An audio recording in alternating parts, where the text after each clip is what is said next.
নিজ ঘরে গৃহবধূর মুখমণ্ডল থেতলানো মরদেহ, দেয়ালে ছোপ ছোপ রক্তের দাগ।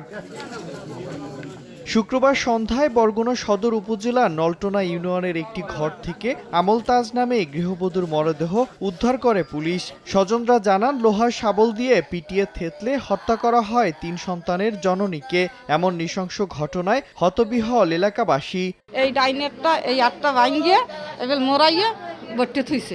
কোন অপরাধের কারণে আমার বোনরে মারলো? আমার বোনের কাছে কি করলো? আমার বোন তো নিরাহ বোন। তদন্ত করে ভালো মতো বাইর করে দৃষ্টান্তমূলক শাস্তি দেবেন। সুষ্ঠু তদন্তের মাধ্যমে প্রকৃত দোষী বেরোয় আসুক এবং এই যারা এই হত্যাকাণ্ড ঘটিয়েছে তাদের দৃষ্টান্তমূলক শাস্তি দাবি করছে। ঘটনাস্থল থেকে হত্যায় ব্যবহৃত শাবলটি উদ্ধার করেছে পুলিশ।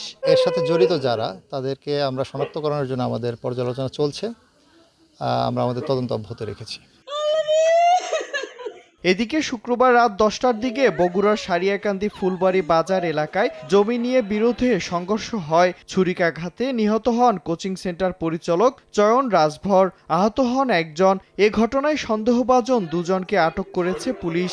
এছাড়াও শুক্রবার দুপুরে গাজীপুরের শ্রীপুর কেওড়া চন্নাপাড়া এলাকায় পারিবারিক কলহের জেরে স্বামীর ছুরিকাঘাতে প্রাণ গেছে শারমিন আক্তার রুমার। ঘটনার পর থেকে পলাতক রয়েছেন অভিযুক্ত।